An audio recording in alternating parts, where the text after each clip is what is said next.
Today on Accelerating Excellence, we have Ben Ryan. Ben is the most successful men's rugby sevens coach in history, the only coach to win Continental, World and Olympic titles. He's been working at the pinnacle of international sport for over 2 decades now and counting. Ben's transformative leadership turned the Fiji Rugby Sevens team into a global powerhouse. Under his guidance, they went on to win back-to-back World Series titles and most notably, Olympic gold in the 2016 Rio Summer Olympic Games, Fiji's first ever Olympic medal. The story is insane, and to no surprise for me, there'll be a movie documenting it out in the near future. As a leader, Ben revolutionized the way the team embraced culture, connections, standards, mental preparation, ensuring his players thrive both as athletes and as individuals. His exceptional work in Fiji earned him the nation's highest civilian honor, the Companion of the Order of Fiji. Ben shares a story and his insights on elite performance in his best-selling book, Sevens Heaven.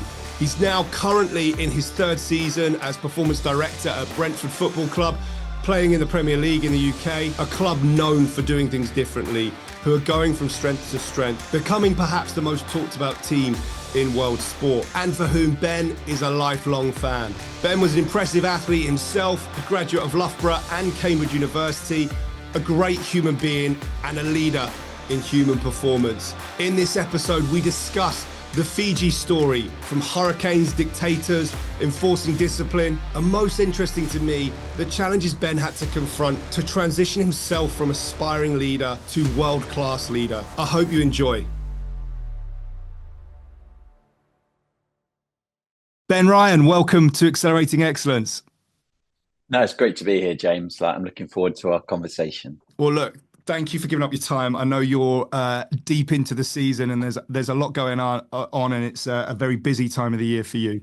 But could you start off by just orientating those listening as to where it all began for you?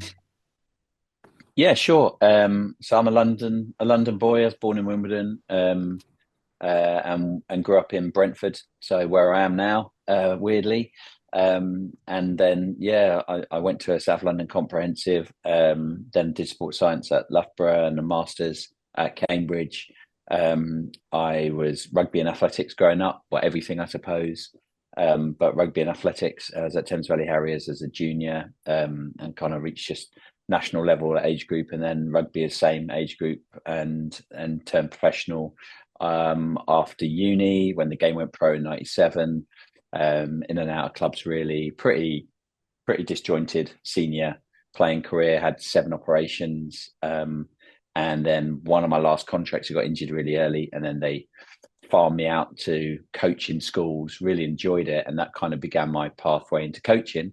And I think my first coaching was as a supply teacher in Southall in West London. I was under 14 football coach, and then rugby kind of coaching journey took control, and I suppose I'm not the poster boy for it, but like someone that just worked their way up the levels, from kids at school to a better school, to a university, to club, to junior club, to a senior club, semi-pro, pro, international. Then England asked me to be skills coach for scrum halves and sevens coach. And I'd already done some England under 18s, under 20s coaching. And then I was there for 7 years.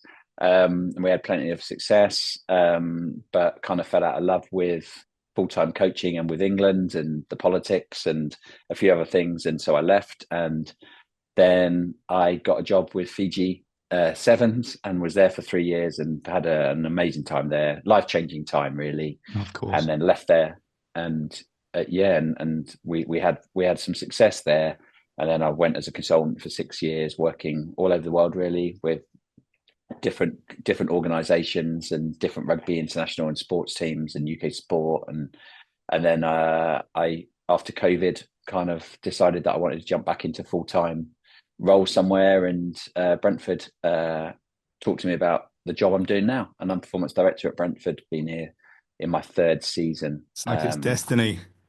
Yeah, it's a funny one. Yeah, I grew up, I could hear from the old ground, I could hear the cheers when there weren't that many cheers actually back then.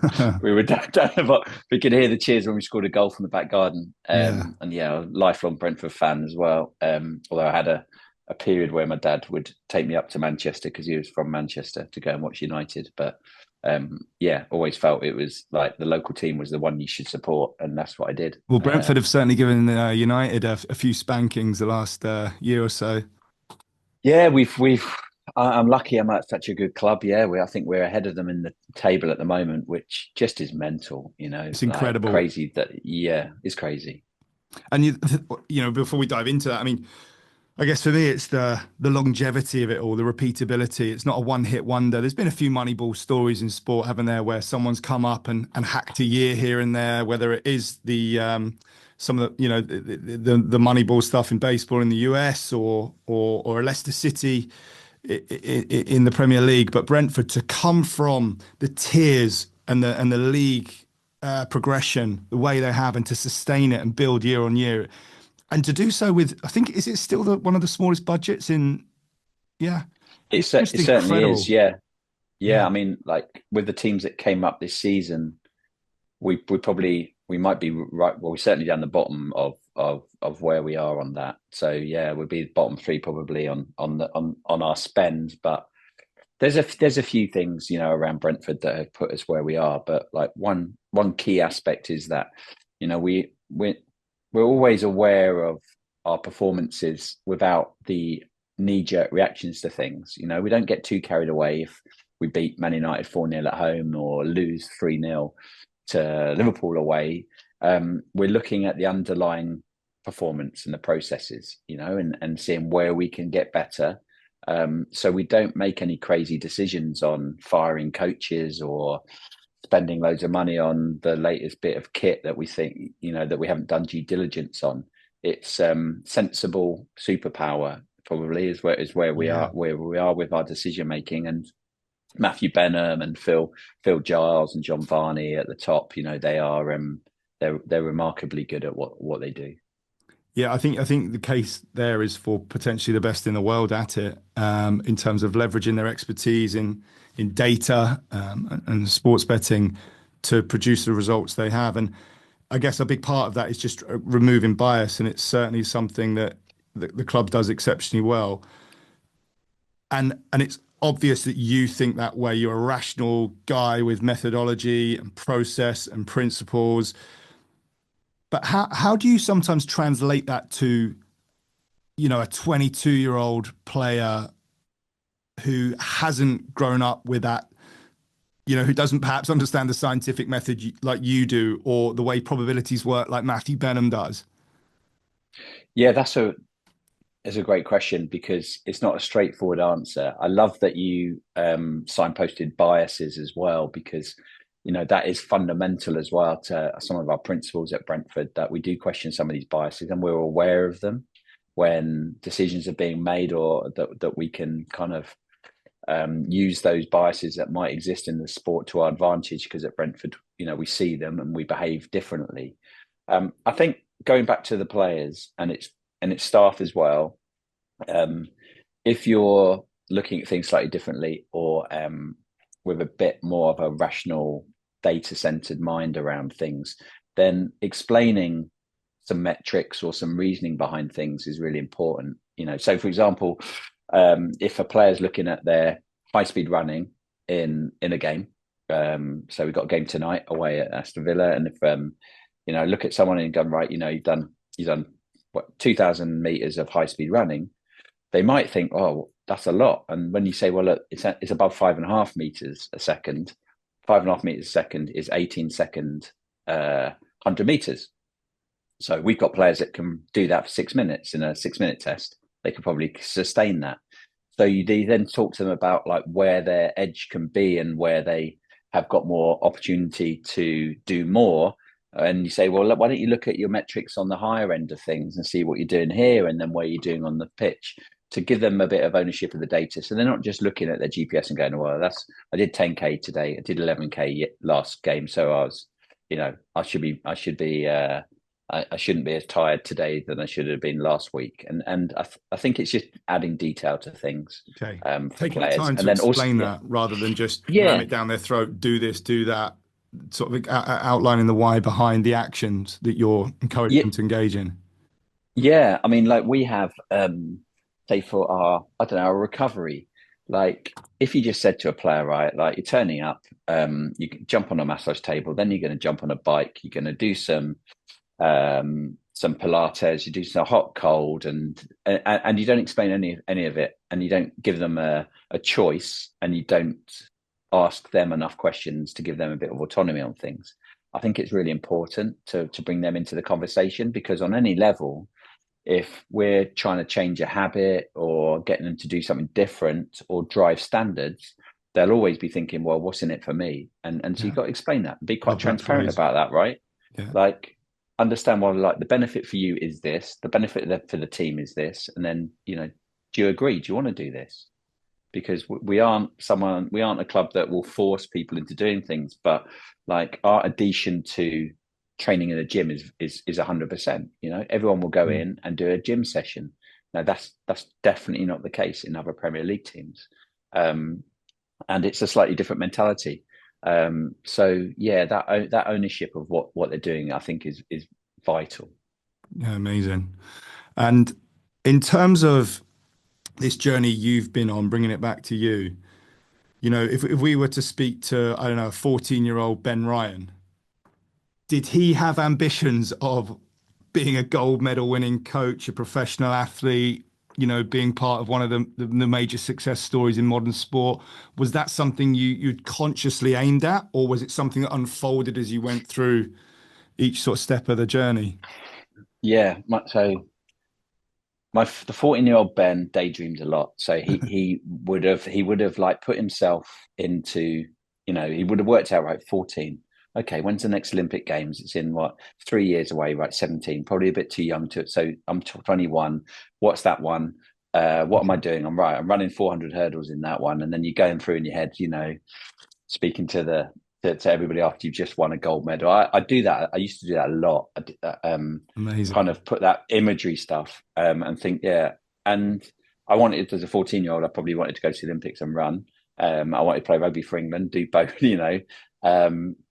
and yeah, that you definitely didn't think there was a ceiling and anything you could do. The advice I would have given to my 14-year-old self, though, is a simple one. I would have just told Ben to do more press ups, and not because I wanted to get a cracking chest, or Yeah, that'd be it's nice. because it's just habits, right? Yeah, Yeah, yeah, it's yeah. like doing more press ups. Like don't take sounds like, as a left-handed, short-sighted ginger, this probably doesn't come across very well, but I was a talented athlete and rugby player, and my talent Clearly. obviously sometimes I took it for.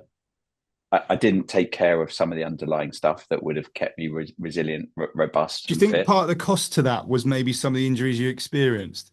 Because Yeah. I do really think that talent, like everything, is a blessing and a curse, especially when you are a genuine outlier in your peer group. And that's why I think as quickly as possible, if you've got that talent, you need to fight to find competition and get amongst people where you're at least second place again, to sort of Mm, drum that second place mentalities. mm, So obvious, isn't it, to go the extra mile, to do the mobility, to get to bed early, to do a bit of intel on the opponent. Whereas number one, all those biases set in, and it starts to, that illusion of continuity. Well, I'm number one, and tomorrow will be like today, and today I'm number one, and that comfort sets in. But is that something that you think the ugly side of that is something that perhaps impeded the level you could have went to at the professional level as an athlete yourself? yeah, I think so. I think I didn't do enough. I wasn't diligent enough in the gym. I wasn't diligent enough with my nutrition. I was looking for some shortcuts. I mean, the '90s creatine was one thing that Yeah, was starting to come. So I thought, oh, just take that. Don't worry about going to the gym. It'll yeah, be a magic pill that suddenly I'll be able to, jump higher and run faster, which obviously wasn't the case. yeah. And I think I just enjoyed the sports and running, and I didn't the underlying stuff. Um, it was a journey for me. So I can understand when a young player here at Brentford, even in the Premier League, if they haven't quite got that attention to detail around Mm, things, often it's because they just love the game. They want to play the game. They don't yeah, they don't connect as much to, going and doing a plyometric session, or really being careful on what they're eating, because they're like, well, I'll just play, and that'll be okay. That will get me to where I want to get to. And the penny drops for us all at different times. And we have some really good conversations here with the club on trying to help connect, performance and consistency and their potential, because they're obviously already to play in the Premier League. I mean, that's a tiny percentage of footballers that can never play pro football. And so to then come into the Prem and do well and start, then it's also the most competitive sport in the planet, full stop. And the Premier League is the strongest. It is insane, the level. I wouldn't want to tell them that. Yeah. And Jane, and like, you'll know this sort of stuff, like one action where they get something wrong, right? Like that is all over the world. That could be and suddenly it might take them months to recover from a moment where they've got it wrong by fractions. Sure. And the same, they can get carried away by, scoring a worldie, and, so that consistency is really important, and getting the right people around them to be giving them the right information. And we're lucky at Brentford. We've got a good group of players that want to get better, and staff that want to get better. So very lucky organisation, but it doesn't mean that you just take it for granted. Well, that's very humble of you to say, but I think there's probably more method than most. If not, you got to be top of the league for that, in terms of the methodology that goes into doing what you're doing. Again, at both levels, from the talent identification to sort of what you've done in terms of that performance directorship there. It is super impressive. Thanks. Brentford's definitely a team effort, but the leadership has been where we've had an edge. I think what Matthew and Phil and John's done on the and we've got, I can name another 5 or 6. Where we have got this fundamental quality where we feel like anybody at the club can talk to anybody at the club and have an honest conversation, and the best information, the best ideas could come from anybody. And that's something that we've stuck to. So I feel very lucky that we've got people of that quality that are so good at what they do. I've never had like somebody above me like Phil or Matthew in my career, and it's almost 3 decades now working in professional sport or playing in professional sport, and they're on another level. I wish you could buy stock in Brentford.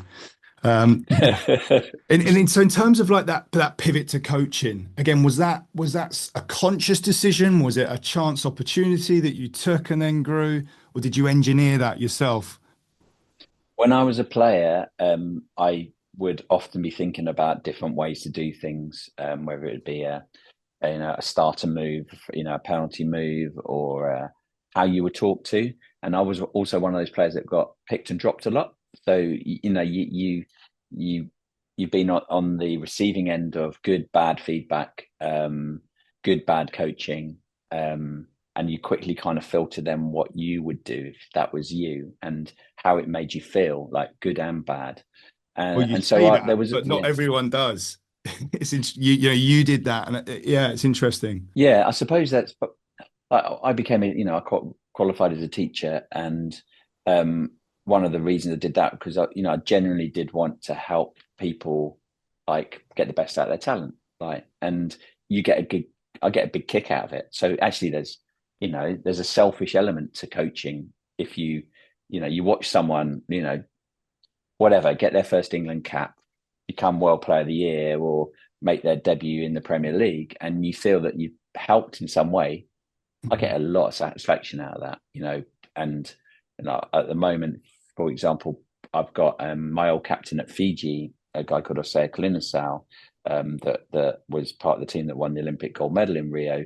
He's now the new coach of Fiji, and they won their first tournament for 2 years, and Dubai for the first time in 9 years. And I get massive amount of satisfaction and pride, like seeing his journey now, and the sort of the man he's become. As much as when we've lifted trophies as a coach, I'm nowhere near Fiji. I'm thousands of miles away, but just seeing his progress is gives me a lot of pride. So I love that about coaching and performance. That you can be in the shadows and slowly helping and yeah, just letting them do their thing. Absolutely. I think it's almost one of the hallmarks of great leadership, isn't it? To be able to, and I think we've talked about this before, but to step away from the environment once you've sort of done that job and left it better than it was when you joined, but to see the impact and ultimately the product of your leadership is the people you lead, right? And you're seeing what these individuals have gone on to achieve. It's it's something I'm sure you do cherish. And in terms of Fiji, if I could bring it back to that, because we'll put the links up to your book, and I highly recommend people go and read that because it's what a story. But there's got to be a movie in that. There's got to be a movie in that at some point. But like, could you talk us through the sort of how that came about and what you effectively, because we know, and this is it, right? We all hear the movie version of it. Oh wow, Ben Ryan's gold medal, Fiji, incredible, country's ecstatic. But like coming back to that's the end. That's when the experts Yeah. finished, right? Can you take us back to that, like the early moments? Yeah, sure. Yeah, I certainly didn't think it would get turned into a film, which is like the process of doing now. So I'd left England. My last tournament was the World Cup actually in Russia, and we just got to the final, won the semi-final, got to the final, play the All Blacks. First time an England team had got to the final in 20 years. I didn't feel any joy at all. I kind of was like, right, I'm no longer in love with my job or the sport, and I was fighting with my bosses. I was terrible at up managing. Didn't have that skill. I'm terrible. I'm terrible at arguing. It's not it's a real weakness for me. And How you specifically? know, yes, well, I I could have the evidence for what I want to do, but if there's someone really good that's good at arguing against me, I get myself into knots. I Okay. can't. I can stumble around my words, lose my first principle on why I'm having that conversation first and why I think we need to change things. And I've got an executive coach that I use, called Catherine Baker, who's brilliant, and she's a lawyer. So I was Oh, been wow. speaking to her about, like Yeah. how do I get better at just having, if I do have an argument or disagreement or discussion, because I didn't grow up in a household where we argued. Yeah. Um, I'm not, it's my personality where I'm not that confrontational. Although I have strong views about things. And so it's just something I've never practiced either. Mm. I'm not being too keen, James, on practicing Sure. arguing really, Yeah, of course. Yeah, yeah, so makes yeah. total sense. Again, that's the difference. Just a key point to everyone listening. This is a perfect example of how an expert knows when it's time to call in an expert. You know, identify where are my skills breaking down? How can I, acquire someone that solved this problem before to help guide me through it and then simulate it. Sorry, but I had to Yeah. highlight that because it's just the difference. Yeah, no, like it was like it took up a lot of my kind of headspace as well, that you're worried about the conversations you're having with your bosses. This was back with England rugby. And I took my after ball on the stuff that I was good at, like the coaching, leading, management. So anyway, after that final, I left, and UK Sport kind of offered me a job, but it was back of house really. It wasn't, in the coaching. And the mate said to me on Twitter, said, "Have you seen that Fiji are looking for a new head coach?" And I played against Fiji back in the day when Waisali Sarevi, very famous Sevens player, was playing. I bet that, yeah. And I coached against Fiji, and I'd seen when they were on form, they were unbelievable. They played in the moment. They played this high risk offloading game, but they also had some really inconsistent performances, and I thought this would be quite a joyful experience and I needed to press a reset button around my coaching. I'd lost my spark and therefore I'd probably lost. Yeah, I wasn't as good as I could have been. So I applied. They said, "Look, we know who you are. Let's have a conversation on." Back on then, it was in Skype, which was 2 in the afternoon in Suva, 2 in the morning in Brentford. I'd moved to Teddington, 2 in the morning, downed a couple of espressos, stuck a tie on for the first time since I left school, ready to go. Put the laptop on the breakfast table. 2 o'clock, nothing. 2:30, nothing. And if you know any Fijians or Islanders, you'll understand Fiji time. No hurry, no worry. Is this part of the like And raw talent, less structure? yeah, Yeah. like Senga is the Fijian phrase. Just there's just no worries. Don't worry about Yeah. things. And if someone turns up or doesn't turn up for a meeting, that meeting probably wasn't that important anyway. But 2 hours later, 4 o'clock in the morning, the laptop kicks in, Skype whirs into action, and they project my face onto the back wall of the CEO's office in 35 Gordon Street in Suva. And the CEO's there interviewing me, and there's lots of people peeking into the screen to say "Bula" and "Hello." Yeah.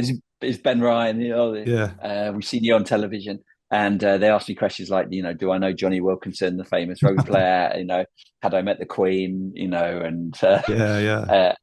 uh, I managed to stay awake, which I thought was a success. I put the Yeah. Damn laptop right. down, and in the morning, I think I better find out a little bit more about Fiji, because I had never been there. And I'll go onto the Fiji Times website, 2 newspapers in Fiji, the Times and the Sun. And the headline on the front page of on the website was the CEO that had interviewed me that night before had got sacked like an hour after my interview.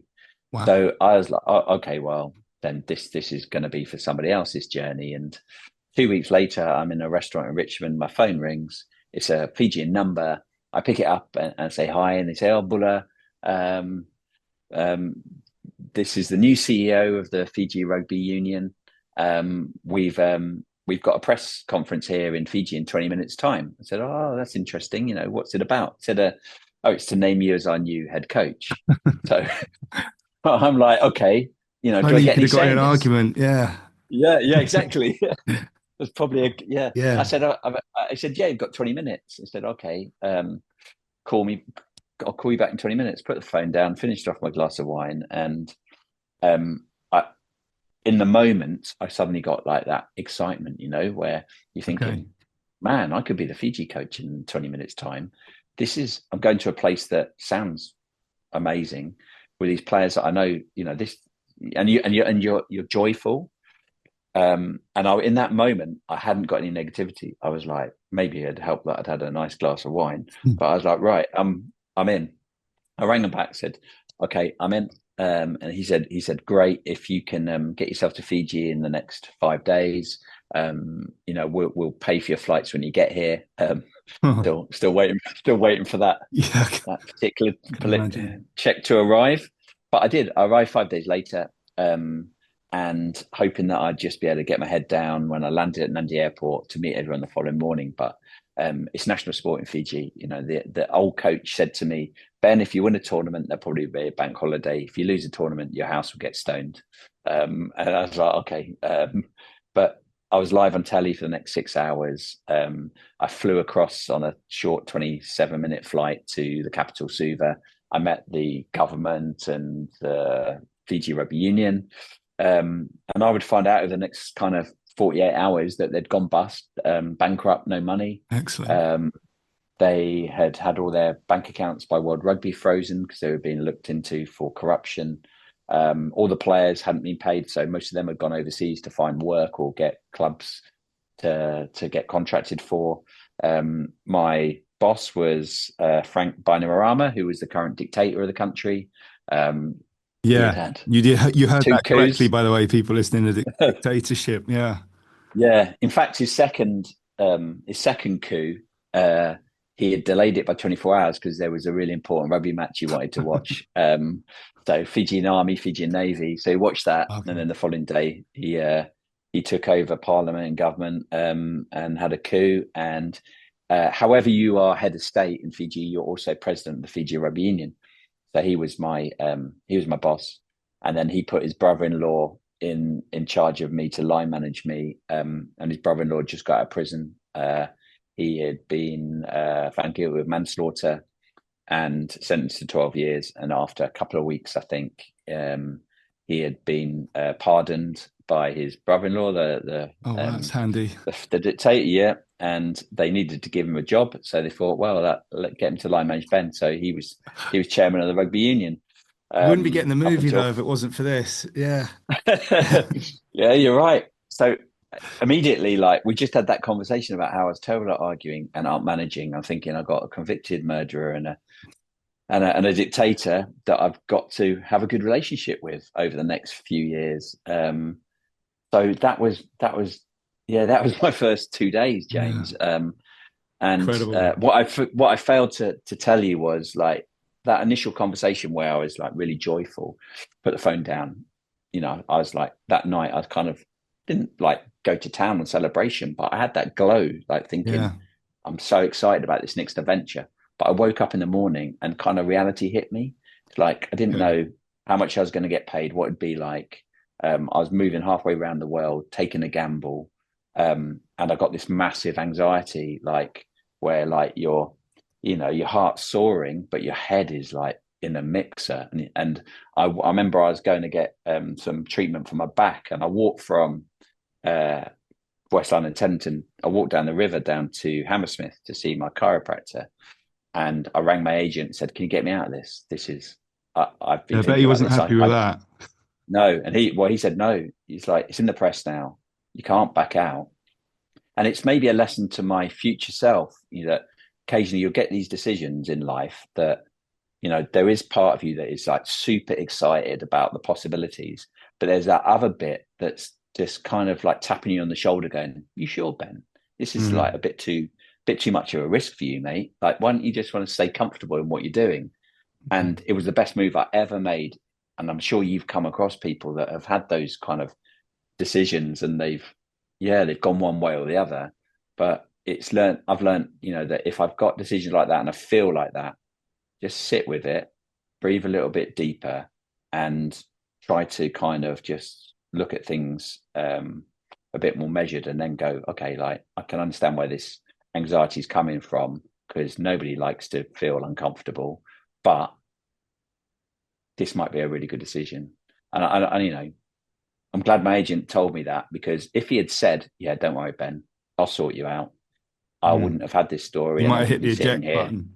Yeah. Yeah, I would have done. I would have done, which is a weakness in my personality, that I didn't kind of, see the opportunity and go with that. Well, I think that I think it's also like one of the things that I'm sort of noticing, me reflecting on as you're talking there, is like the importance of commitment.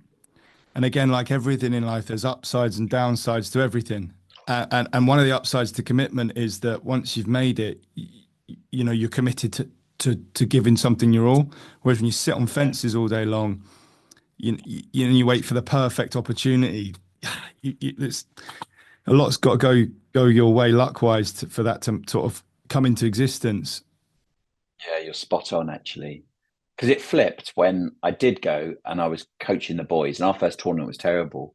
I know, like, I didn't know any of the boys. I'd only been there a few days. The Fijian players felt uncomfortable. Me, as kind of a white guy from England, telling them what to do, they kind of Mm. just thought, well, yeah, I've just got to fall in line. So I'd ask them if everything was right, just nodded. They said, I had a formal meeting with them, like, and they would have felt so uncomfortable being in like a classroom setting. That's not Mm. like how they like to Well, it learn. must be the That complete they, opposite culturally from English rugby to Fijian rugby. yeah, It must literally be yin yang in terms of. yeah, totally. And it took me a bit of time to settle. And I was really lucky that the captain that I talked about, Osea, he had been kicked out of the team for supposedly disciplinary issues, but actually all he'd done was speak up for the players that when they weren't getting paid. And I like that. And he'd been Okay. cast out in the shadows, and he wasn't picked in that first team that I took to the Gold Coast in Australia, where we got smashed by England, my old team, in the quarterfinals. Mhm. But we had an injury just before we left, and I brought him along. Um, and him plus my team manager, I had to go through a couple of team managers before I got the right one. Um, they were like my cultural architects. They really helped navigate and stopped me making stupid decisions, and kind of accelerated my performance. By I had them, I lent on them. I didn't like I quickly filter, like, what I call culture cloaking, where someone will say, "Oh, this is what we do. This is what we do in Fiji." Like, yeah, they all go for kava the night before with the prime minister, or, "Oh no, we, on match day -1, this is how we always train." And sometimes there's a positive reason for doing it because it really fits to the culture and adds value. But half the time it's just using culture to cloak bad behavior. Yeah. And you don't always know like how to filter that. And so to have a couple of people that are quickly aligned on your side and you value and trust them, they really helped me. So after that first kind of week or two, and I was also coaching the team, and they were unfit. They had no idea what their nutrition should be. Intensive training was terrible. No real tactics. We'd do like set piece, like scrums and lineouts and kickoffs, like just the day before a tournament. They didn't see any importance in any of that. But they were so grateful, so happy.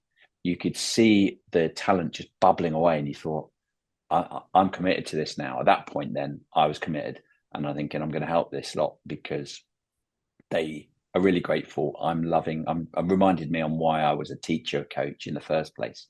So it took me that to get the commitment from me. But it was, from that point, then I had lots of ups and downs. All sorts of things happened to us that we might talk about. But I was all in. I was all in. Sorry to interrupt, but before we dive deeper into the conversation, I want to express how grateful I am that you're choosing to spend your time here. I also want to take a moment to ask for your support. I want to bring you the best podcast I can. And by hitting that like button, subscribing to the podcast, or a one-click review, you play a vital role. When you hit that like button, leave a rating or subscribe, you enable the podcast to reach a much wider audience. And the wider our audience, the easier it is for guests within my network to convince their agents and management teams to free up their diary and come on our show. Thank you in advance for your likes, reviews, and subscriptions. Now let's get you back to leveling up. And in terms of, I guess, what you've just mentioned there, what were some of the biggest challenges that sort of maybe sent you into that like redhead moment as you embarked on this journey? So there was the standard change. Like a lot of players at the start were exited from the program because they didn't meet the standards that we'd agreed around, whether it was around discipline, timing, behaviours. You got all that up front. Was that one of the first things you did? Like got them in? Yeah. And not too many. But it was just like the first one was timings, right? It's like, like I understand that as a country, the Fiji time, I saw that positive and negative. It kept people relaxed, and I did see some benefits in that. But for us to organise training and to get things right, they had to turn up on time to things. And if they didn't, then there would be penalties. And as a young coach, sometimes I was not very good at if a player that you wanted to be loved you wanted to be liked as a young coach, and if you didn't want to have those difficult conversations, if somebody's done something they shouldn't do, but it's kind of misplaced benevolence, where you do that. And I'd definitely done that as a coach when I was younger, and it always bites you in the arse at some point. And so when I got to Fiji, I initially always was making hard calls on players and clear black and white around behaviours, and give them a second chance if they came back into the program. And so it's kind of like setting up your guardrails. I use the story around like a bridge. Like I did some work with a team that were in Scotland, and it was talked about the Firth of Forth Bridge. Like how many people had driven over it? They'd all driven over it. Said, okay, if there were no guardrails on the side of that bridge, how many are still going to drive over it? And they're like, well, got a nice car, gets really windy up there. Not sure I'd try it. Maybe I'd drive slowly down the middle. Said, okay, you've all driven over it. Yeah. How many of you have crashed into the sides when you've driven over it? And none of them had. And that's kind of how you put your guardrails in place, that you want to know like what the rules are and what everyone's agreed, and they're your guardrails. You make them too tight and you suffocate your talent and the people around you, and they don't feel like they've got any autonomy. You make them too wide, we don't have them, and no one knows how to get to where you get to. But if someone does crash into them, then you do not shy away from that, and they make sure that they face the consequences to their actions. So we put those guardrails in around timing, and then it was around some other behaviours, and then we adhered to them. But the second bit of that is like, how do you find solutions as well? So you can say, right, James, like you're late for training twice, so you're out the squad. That's doesn't find a solution for you to get better at your timekeeping. And I had an example where in Fiji, if you see in the morning when all the villages before they go to school or go to work, they're playing one touch rugby, one touch where they're, and it's literally one tackle. So you get tackled once, then the other team get the ball. So they play this really high risk style of play where the ball's up really high, and they're always trying to offload. So if you're trying to tackle, you're also trying to grab the ball. You get that wrong, you're sometimes taking someone's head off. And that was happening in international sevens, where these lads were getting like high tackled, red cards for just smashing people. And it wasn't because they were violent or they had it in there. It was just because their technique was poor. So every time in training, they did a high tackle, I'd stop them and I'd say, right, no, technically, we need to get our head up, hands up, on our toes, accelerate, settle, hit, wrap them round here, do this. And I was hoping that technically, giving them some help, that might change behavior. It didn't. And our captain came to me and said, like, Ben, it's not how we learn here. If next time someone does a high tackle, just get us running around the posts and back. I was like, all right. Good old fashioned. So good old fashioned. So I said, I've okay, never seen any more effective than that. I hate to say it, but it's the truth. Yeah. It worked. Yeah, it worked. And like, there were other times that we would do that, like, and then we would, So again, I would have made a ton of mistakes and like hung on to like thinking my English way of thinking, like technically do this, do that. That's how we're going to correct behaviors. And actually a little bit of old school, and it went a long way. And knowledge versus consequence. Yeah, I think consequence normally wins, right? Great way of putting it. Yeah. Oh, I love that story. Thanks for sharing that one with us. And in terms of as you progress through this journey, and you've talked about one individual in particular, but I have to ask you this, and maybe it's not from Fiji, but if you could pick one performer you worked with to compete for your life, who would that be? Yeah, no, it'd be Oscar in the south. I thought it would. Yeah, it's like, and I'll give you a few So I told you that I brought him back into the squad, and I went to see him. I went to his village and saw his dad. His dad's actually spent some time over here in the UK in a military organisation that's pretty highly effective.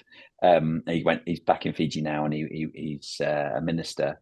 And I saw him and his dad, and we had a really good conversation. I immediately could see that we both had alignment on feeling like we had unfinished business, him in the playing, me in the coaching. He had high moral code and a really good compass around that sort of stuff. I brought him in, and he really led by example, and he was someone that I could talk to and knew that 100% trusted him. And we would have conversations where I'd say, like, Oscar, in the past with Fiji, once you get knocked out of the cup competitions, you go into lower level like plates and stuff, but you pick up points. And it's like Formula One, where at the end of the season, world champion points. So whilst everyone's gutted that they've just lost a cup game, you can still pick up points. And Fiji never did that. Like, they'd just give up. And I said, Oscar, you can help change this around. This is one of the things. And we'd lost the semi-final, and it's a third place playoff. And Oscar literally ran himself into the ground. It was against New Zealand.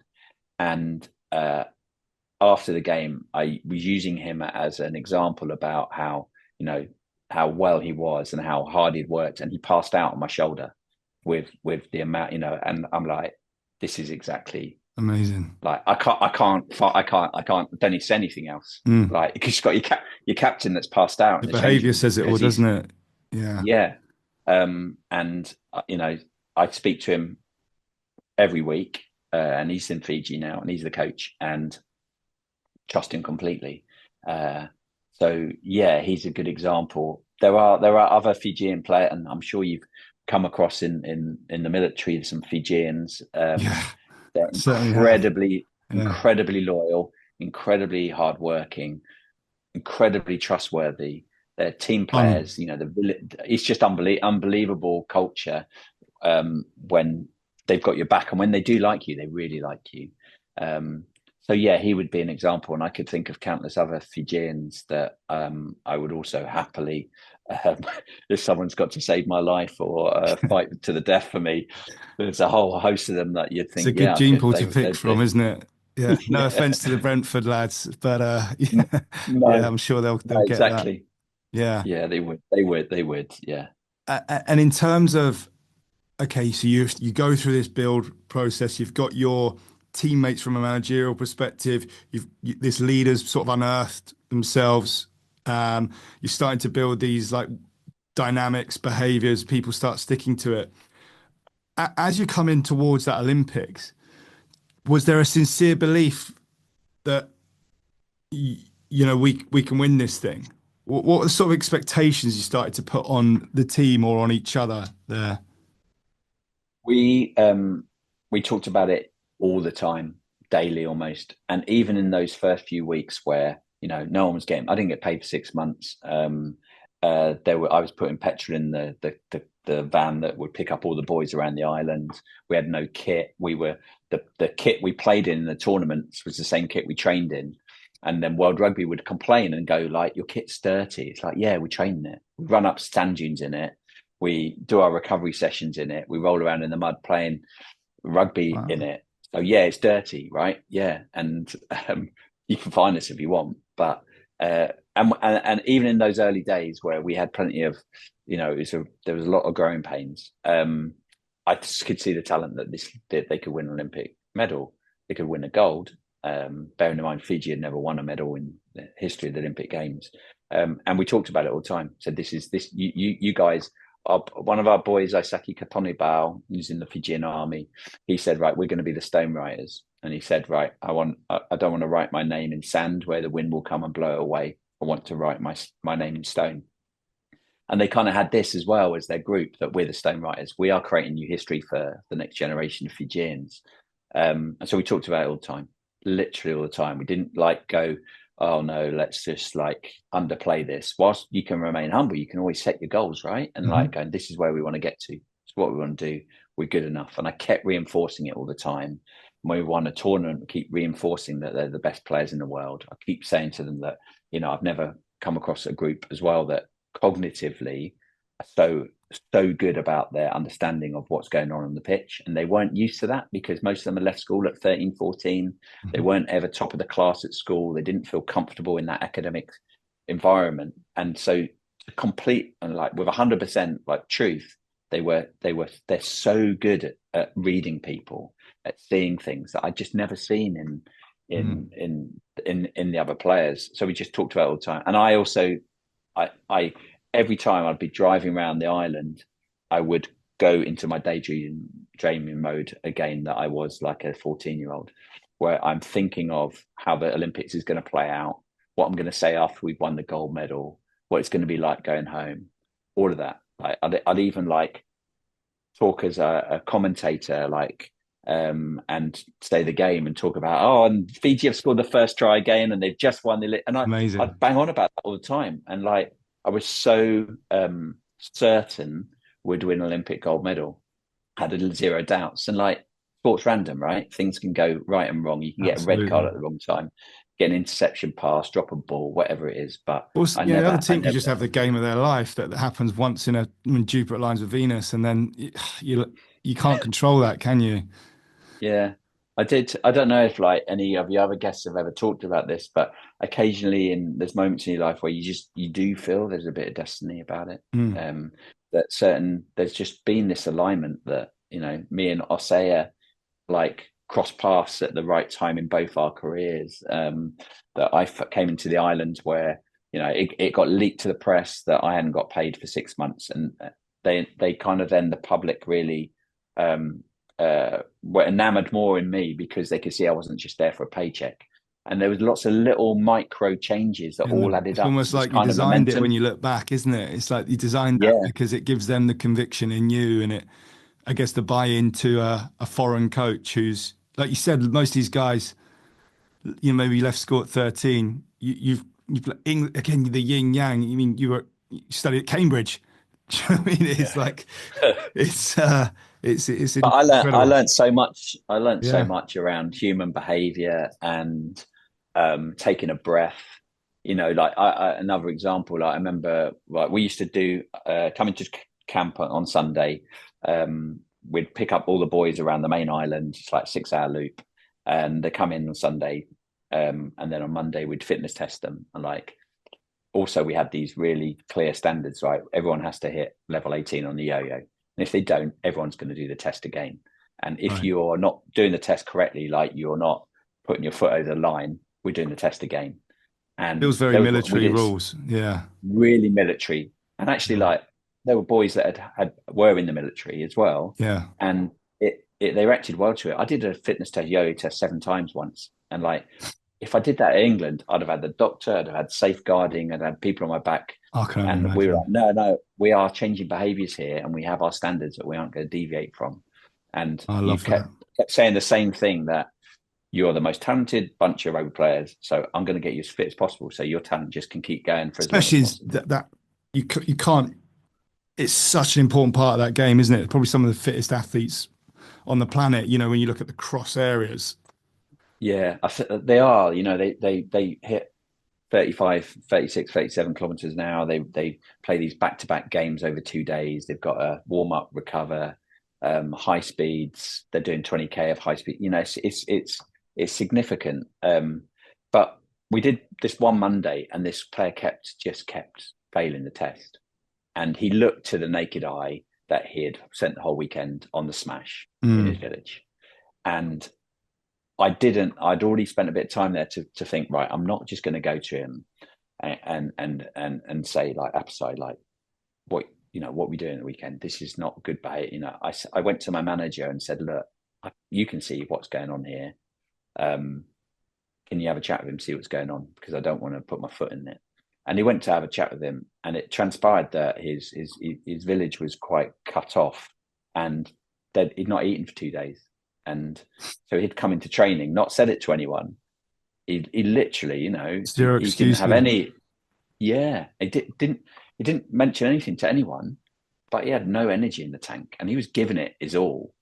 How do you think the And so, Millfield boys would deal with that? yeah, exactly.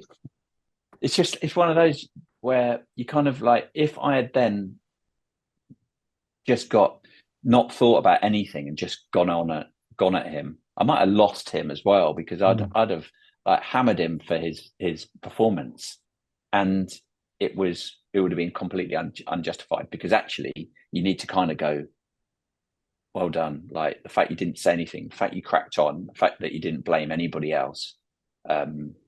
Right, let's make sure, let's get Extreme you ownership, into the isn't it? let's get you into the dining room, let's get you some food down you, and Yeah, and great. Well played by you again as well in terms of, getting the intelligence before jumping to actions without understanding the problem properly as well, right? That getting the yeah, context behind the well, behavior.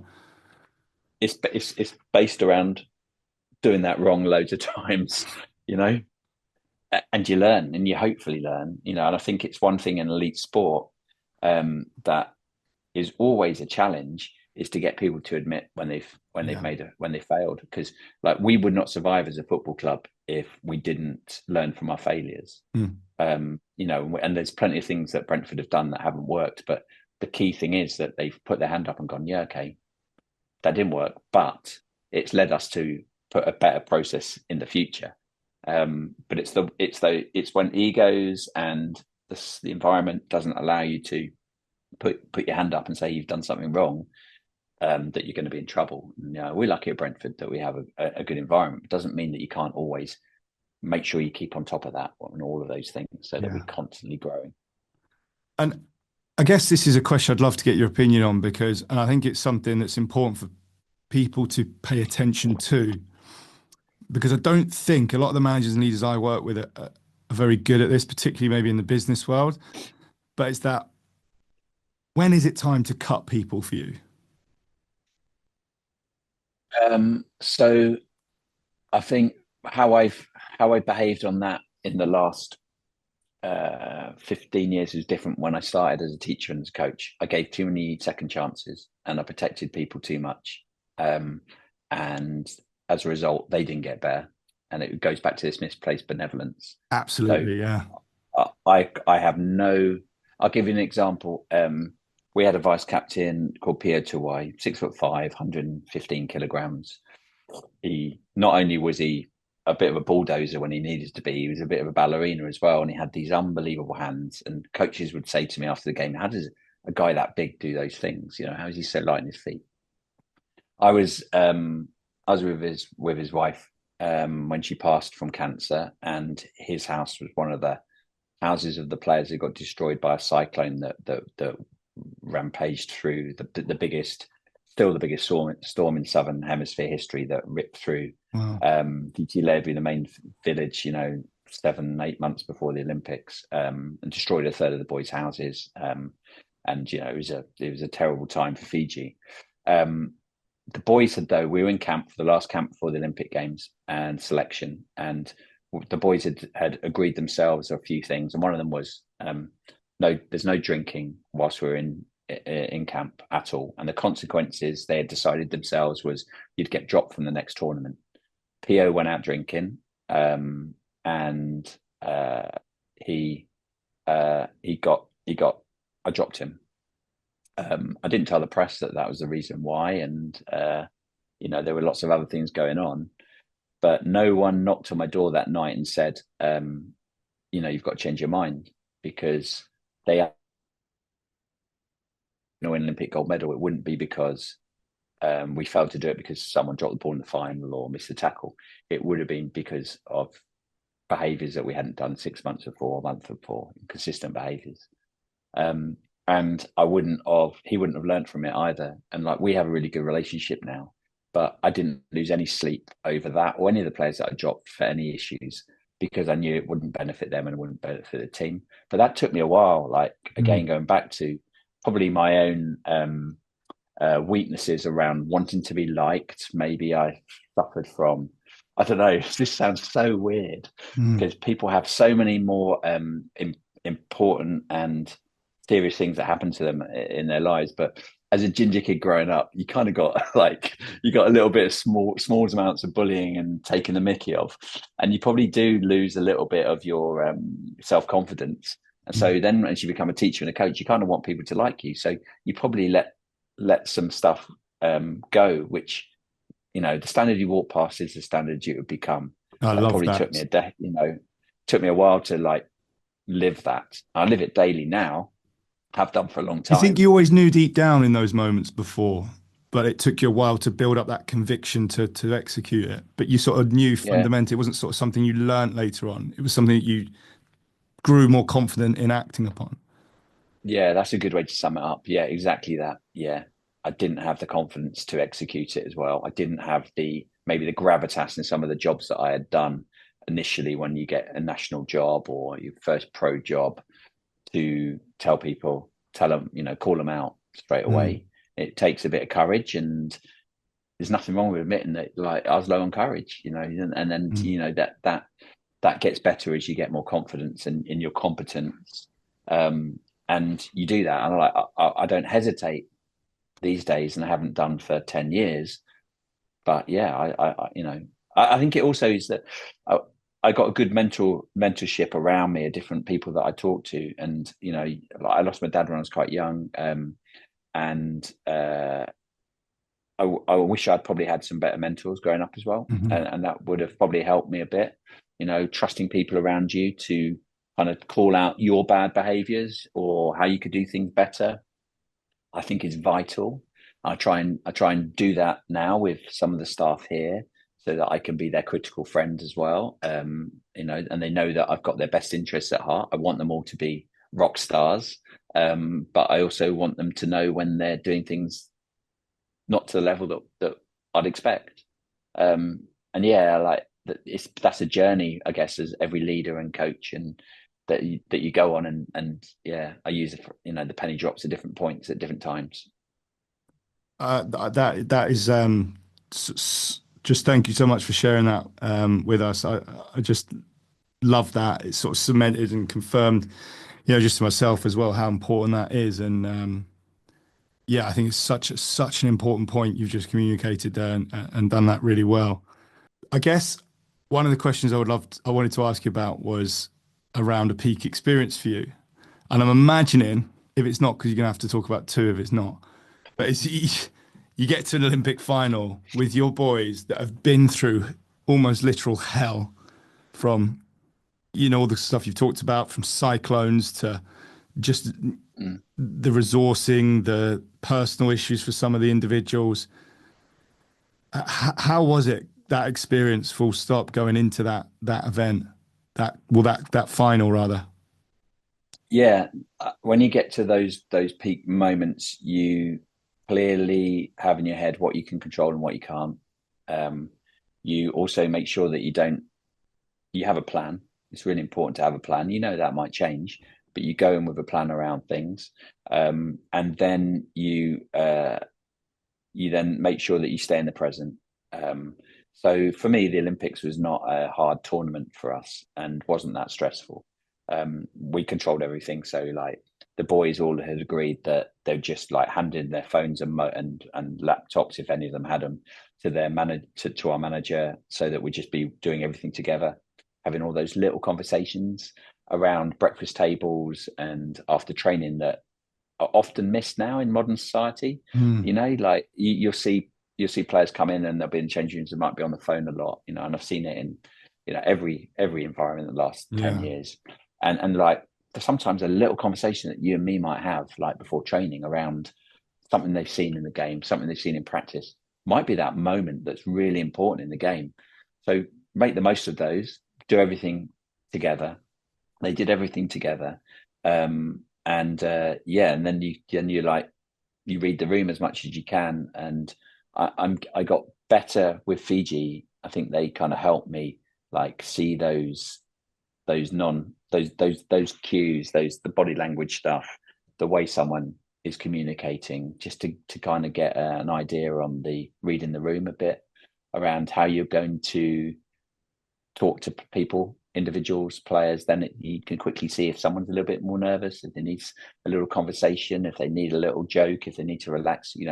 We're doing quite a lot of work here in our academy because we just restarted it. Yeah, exciting times. And if a player's coming in like hyped up, do we need to just take them down a little bit, or do we need to take them up a little bit? And it's the same in those moments. You're just kind of just looking, you're saying less. And when we got through to the final, I was ready to do my speech because, again, and go back to my daydreaming stuff. I've done that a few times. A lot of times I'm on the car going around the island, so I had it all ready, and I walked in, and the boys were smiling, laughing, body language was positive, little conversations with each other. And I was like, no, anything I say now is just for me, not for them. So I said have fun. I walked round to the tunnel. I never ever said good luck to my opposite number coach because I don't want him to have good luck. Yeah. So why say it? Yeah, I love that. So I shake their hand, and then our boys were there, and it reminded me when I grew up in my primary school was Strand on the Green underneath Chiswick Bridge, Kew Bridge, sorry. And I remember, like, as a kid, you're like looking at the clock just when it's about to get to midday, and you can go in the playground and play football with your mates. Like, and you're so excited about that, and that's what they look like.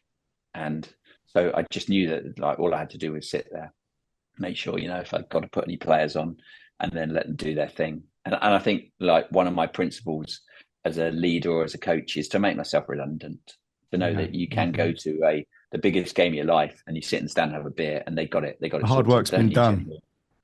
Yeah. And then you've got to remind yourself in the build up to that. If you want that to be your end goal, then there's got to be moments, consistent moments every day where you're allowing people to have autonomy and make decisions.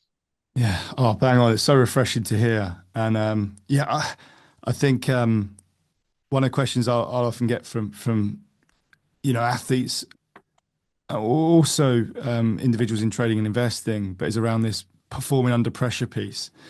And there's lots you can do at a psychological level if you are having that wobble in that peak moment.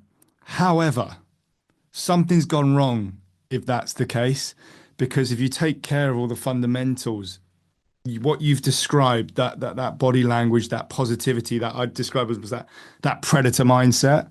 Like they wanted the bell to go, and they wanted to play and express themselves in terms of who they are, what they do technically on that pitch. That's the ultimate sign that you've got those bits right, and all that hard work's done years, months in advance of the game. Yeah. Another brilliant story. So thanks for sharing that one with us. And in terms, obviously, we've talked a little bit about Brentford, but like in the context of your career now, I mean, you have had such incredible success that not many coaches ever get to experience. What is most important to you over the next 3, 5 years? Uh, well, I want to feel I've got a purpose, and you feel really invested in the job that you're doing. You know, you can see that it's making a difference, and often, especially when you go through your career into more strategic senior positions, it's a bit like using the analogy on a teacher. You know, you get promoted to become a head of department and Mm, headmaster, and you're not doing the teaching anymore. Um, and a lot of people then, if you're not careful, then they lose their purpose and why they you know the enjoyment of what they do. And I've moved away from the pitch and moved into a different sport, and so my focus is on helping the club get better and grow and do some really cool things over the next few years, where we can get ourselves into a position in performance terms that we've never done before. mm, That's going to excite someone that I was a supporter that would roll up on a Saturday. And for me, the Saturday was 90 minutes where everything else you forget about, and you just focus as, like, I don't know who said the quote, the most um, important, unimportant thing is football, you know, but it's like, I kind of like it because, like, I know how those supporters are. It's like, there's all sorts of shit that might be happening in your life, and you get a chance 90 minutes just to switch off and just absorb yourself in something. And mm, if we can help them have a little bit of joy, and that might lead to something else, that's important.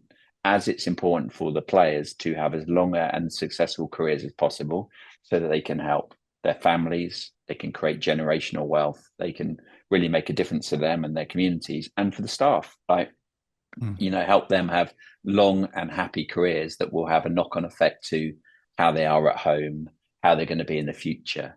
And I think all of those things, you kind of look at that and go, like, okay, yeah, that's where I'm getting my joy from and my purpose, you know, and that's where I am today. You know, it might change, and, you know, we I've traveled a lot, I've been overseas a lot and taken different challenges, but right now I'm really happy with where I am, and can constantly see there's lots of challenges and lots of opportunities for me to get better and grow.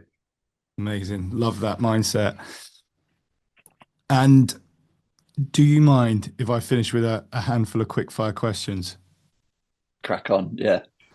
I know you've got a big game tonight. You need to start getting prepared for. Yeah, but as you know, that I have nothing to do with what happens today or tomorrow, or next week. You know, I'll be there, and if there's one thing that, you know, often I'm there for very small things, so I'll be there and supporting the team. Yeah, my job really is more the medium and long term stuff, you know, and help Sure. processes and help people get better. Create But the so yeah, the conditions that practical, enable yeah. that's it. That's it. Yeah. So, and I can't wait for your movie to come out, but the favorite movie. Shawshank. Ah, okay. Um, Unashamedly, I'll watch it again and again and again. Yeah, I don't know why. I just, yeah, I like it. Yeah, I love it. Excellent. Favorite series? Oh, God, really good question. There's so many good ones. I'll give you the most recent one that I'm really enjoying is Starting Five in Netflix. Okay. So you got all the NBA different franchise players. I watched that. And Fantastic, isn't it? yeah, and it just gives you good insight into them taking a bit of ownership. I'm always, like everyone, like, I enjoy watching basketball. I watch a lot of it, but I like to see what happens under the bonnet. You know, I want to see what their home lives are Absolutely. like, how they're doing things, what their networks around them is like. Does, you know, that sort of stuff I find fascinating. Yeah, so probably that. The other one that I'd say, my wife would tell me, why didn't you say Gone Fishing? I Oh, don't know if okay. you've seen that. Yeah, yeah, yeah. So Gone Fishing with it's just amazing. It's just it's my happy place. So Yeah. I've got Paul Whitehouse and Bob Mortimer on a riverbank, joking around and little things, and that's my greenhead. Amazing. Like cooking and training and watching gone fishing. I don't fish. I don't think I'll ever fish. I'm no interest in that sort of bit. I just like their interactions, and they've got older. They're kind of reflecting on life, and a lot of it resonates in a happy kind of wistful way. So yeah, that's something I love. I mean, I haven't watched that for years, but I'll have to. That's good because I do enjoy fishing. So I'm gonna have to check that out again. Actually, get back into that. Book. Have you got a favorite book? Matthew Benham often talks about Thinking Fast and Slow by Daniel Kahneman, and that's about biases and stuff like that. So I very much enjoy that. Yeah, it's a good one. God, I'm just looking at. I've got a bookshelf here at the club where the players will come in and they'll pick a book out, and I'll chat to them and say, like, have you thought about this, or whatever it might be that they're currently thinking about. And I'm an avid. I read a lot of books. I'm probably getting on Amazon a couple of them every week. Wow. Your book's a cracker, by the way. Thanks for that. Then that's kind of you to say. Talked about this offline, that I was chatting to one of our players and he was reading it, which I thought was brilliant. So, and then occasionally I do there's a good book. I can't remember the name of it. There's the history of MI5 that I'm reading at the moment. It's really interesting. I bounce around occasionally. Most of the time I'm reading books that help me professionally, but occasionally you need a book just to take you away somewhere. So Paulo Coelho's the Alchemist is probably a lot of people talk about. It's a really simple story, but again, I kind of that's a book I've read a few times as well. Yeah, I read that at the right time once. Yeah, it's a good book. Yeah, and in terms of, is there a greatest athlete or performer of all time for you? Well, when I was younger, like Ed Moses was like a bit of a god to me. 400-meter hurdles. I think he won something like 99 races in a row.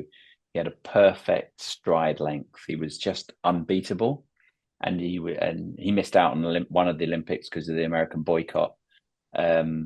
He was somebody that and Daley Thompson, who I got to know now. Wow, Daley was like iconic British athlete.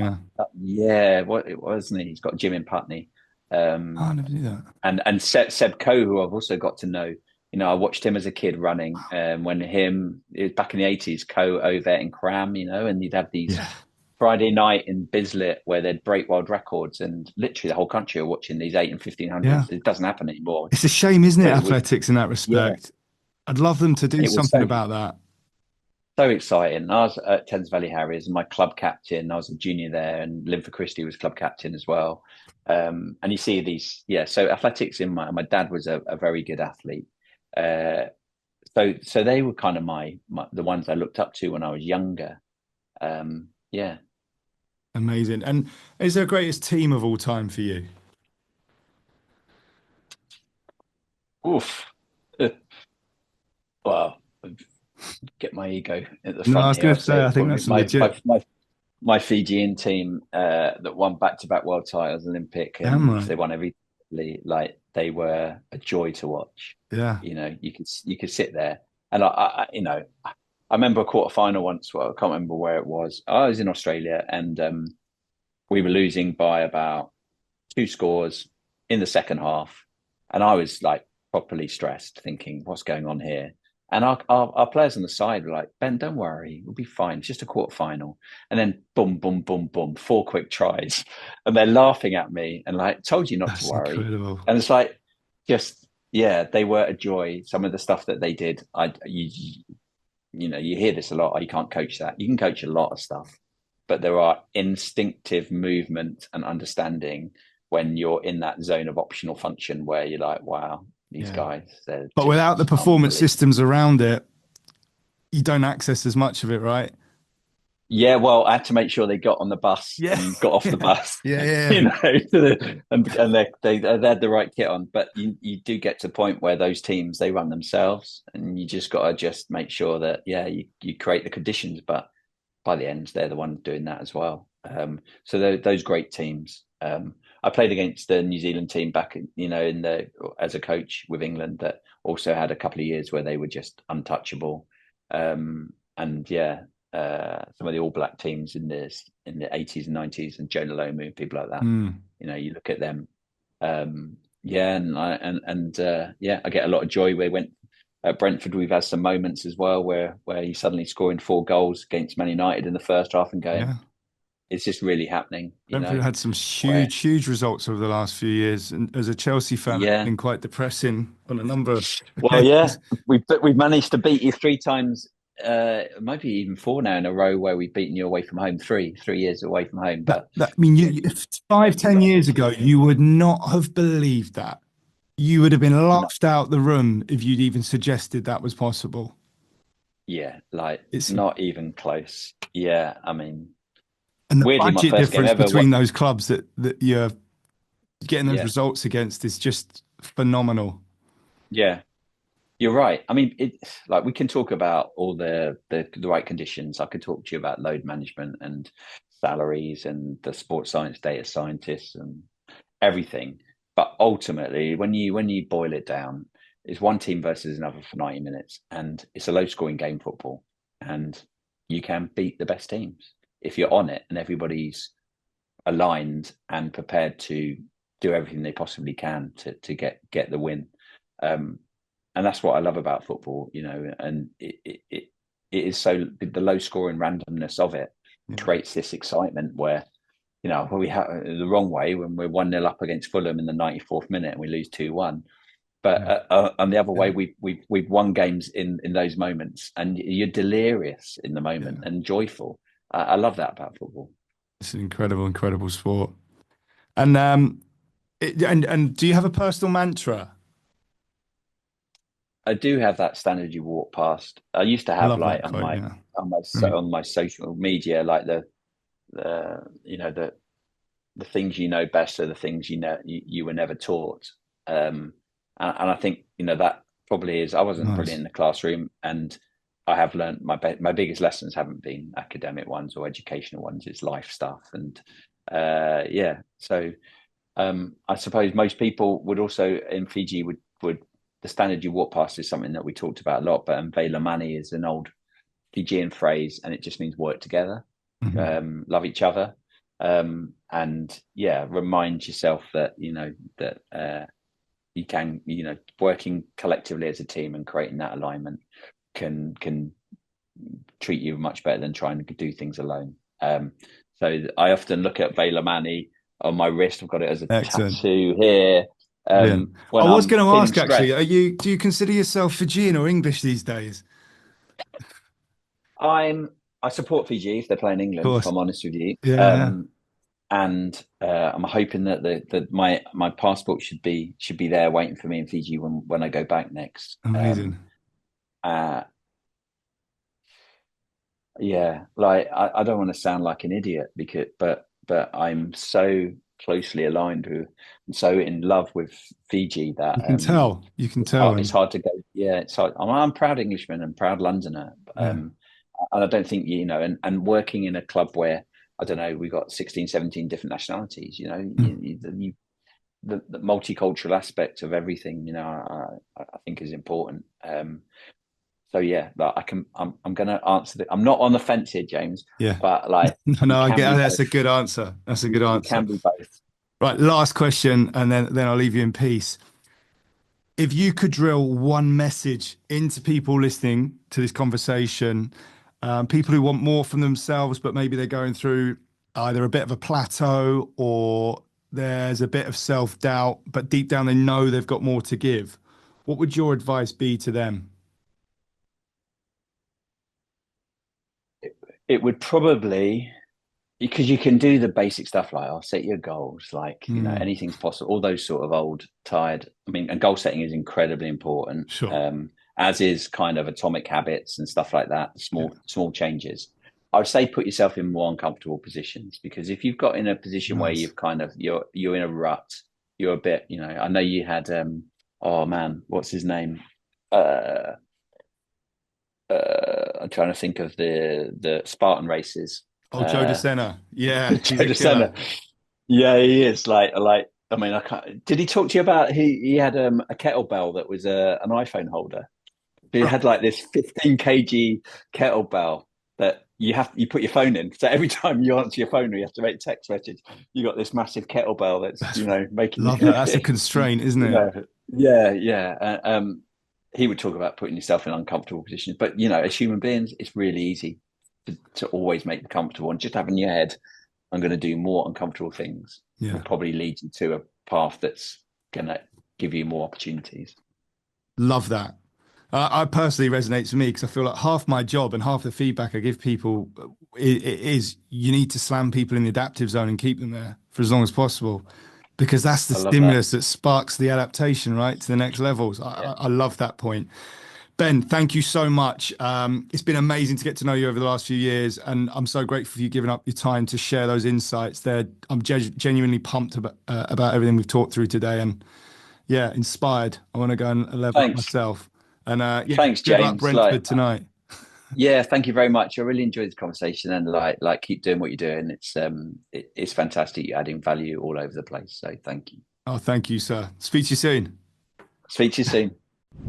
Whilst I hope you've enjoyed our conversation, the magic happens when you put the principles to work by aligning yourself with them. People who listen to podcasts like this tend to fall into one of two categories. The first experiences a high that fades, and before they know it, it's back to business as usual. Nothing changes. The second group, your group, also feel the high, but they sustain it and go on to achieve significant change. What distinguishes the two? Putting these lessons or principles to work immediately. This is potentially game-changing information. I've seen it, but it can't change anything if you don't act on it. Remember, this is not just for accelerating excellence, but also for maximizing your quality of life. There is always a way to optimize, and the secret to becoming everything you can be is to just start. So, if something resonated with you in this conversation, act on it. Excellence is just a series of days repeated over and over again. So go on the attack and win your day. Chances are you know someone that needs to listen to this conversation. Please make sure to share a link with them and keep me updated with how you get on. Make sure you slam any questions in the comments or reach out directly. I've got you covered.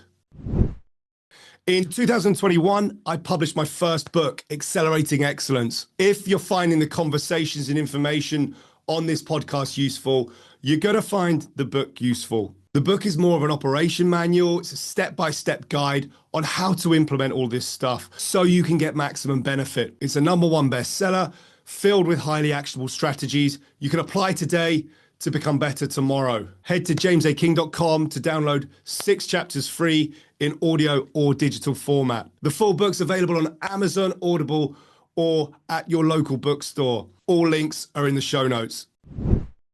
The game has changed. The players have changed. The hard truth is it has become harder to identify elite performers to drive your organization forward and ignite a winning mentality within today's workforce. Without the right talent, without the right mentality, and without the right performance systems to deliver these, outlier performance will remain your goal, not your reality. At A6 Partners, we solve this problem every day in the most demanding arenas. The talent, the mentality, it's there. It is possible. Our performance systems are not designed to tick boxes, tolerate bias, or ensure comfort. They are designed to ensure performance where performance is all that matters. We embed elite performance systems to attract and select the right people and develop and motivate those people. From short, sharp, sledgehammer, intensive change programs, right through to long-term sustained partnership. We work with our partners to transition your organization into a magnet for elite talent and embed a systematic process for selecting winners. We build world-class development programs to transform raw talent into sustained high performance. We instill winning cultures that set and live by their own demanding standards, resulting in a team of autonomous, high-performing, and resilient problem solvers who deliver. Our team of consultants is comprised of the outlier individuals I've worked with firsthand over decades. This includes PhD performance scientists, senior British and American Special Forces operators, Olympic gold medal winning coaches, world leading psychologists, and C-level leaders from trading and investing. For us, second place is not an option. If you're sick to death of mediocrity and truly want your team to excel, then click the link in show notes and get in touch now. When was the last time you launched yourself out your comfort zone? Here's your chance to do exactly that. On May the 17th, we're entering an Accelerating Excellence team at the London Spartan Trifecta weekend. I want you on that team. It's free, but spots are limited, so you're going to need to act fast. This is all powered by my pal, Joe DeSena, the founder of Spartan, multiple New York Times best-selling author, and the ultimate advocate for doing hard things. You'll be racing alongside myself, guests from this podcast, and some of my peer group from trading, investing, elite military, and sport. We don't care what your current state of fitness or life is.